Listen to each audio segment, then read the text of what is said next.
one thing for sure. I didn't like the idea of for stereotypes for black people. Like they assume that we the type of people that are selfish, play basketball a lot, ignorant, which is something that is still like a thing. Like as I go to school and everything, it's around me, but that's not something I am. And what made me different was the things I like. Like I love anime, video games, comic, nerdy things, something for black people. And the one thing that I didn't like about it was that I was afraid to show it around people because I had lack of confidence. Like I was afraid of what people was going to say about me, and that was something that haunted me since I was in elementary school. And luckily, when I got into like my senior year of high school, I finally was able to crack through the shell, and I also was able to gain a lot of friends in college that pretty much treat me with respect, and we like the same things, and we pretty much like family to each other. But I'm still like kind of shy around other people. It just determines who exactly do I talk to. But hopefully one day I'll be able to break through that shell and get more out of myself.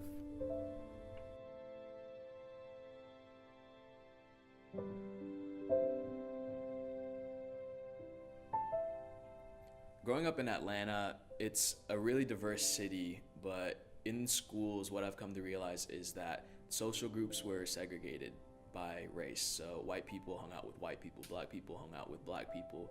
And there were some outliers, but for the majority, that's what I noticed. And being an Asian, especially in the school that I went to, I didn't really have a friend group that I identified with. So I found myself kind of bleeding between black people and white people, and not necessarily my own race, because the majority of the Asian friend groups that were at my school were exchange students, and it was a completely different ethnicity than mine. That's something that I struggled with up until around my junior year of high school, where I came to realize that my identity as Asian American wouldn't be fitting into the other social groups that were there. I found myself kind of isolated and lonely, not having that friend group, especially racially. But what I found myself eventually ending up doing around my junior year of high school was having like this ragtag group of friends where the basis wasn't racial, where it was everyone was different. I had an El Salvadorian friend, I had a Colombian friend, black, white, and me, myself.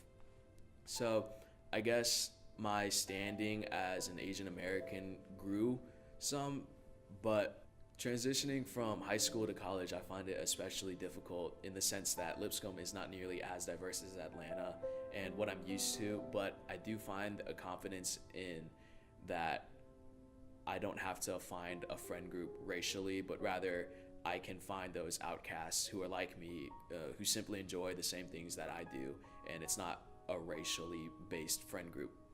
But that said, I still struggle with my identity as an Asian American because I never really had that full identity growing up as a kid. I was always mixed matched between different friend groups, so that's something I definitely still work on.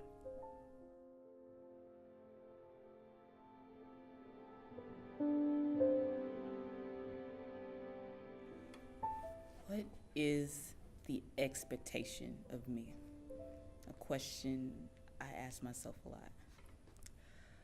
I have always wondered what people expect of me and try to uphold that, which is probably part of the reason it's hard for me to open up to people. I'm more concerned with what they think than just being able to be myself authentically with people and being able to open up or be vulnerable with people. I know that in high school, that was a really hard time for me to be able to open up and be vulnerable with people. But once I got into college, I have found at least one friend, and that is my best friend, and she's helped me a lot to not care as much about what other people may think or say about me, and it's helped me to open up more. And thanks to her, I am more vulnerable, and I do talk more to people, and I'm more open to just meeting people and getting to know people. She has shown me that it's okay to be who you are 100% of the time. And through her, I've really started to embody and embrace that. I am still working on doing that 100% of the time, no matter who it is, but it is still hard for me to just be vulnerable with anyone and just truly be myself. But with her, I've really opened up a lot, and I'm starting to feel like it's okay to just be me 100% of the time, no matter who is around.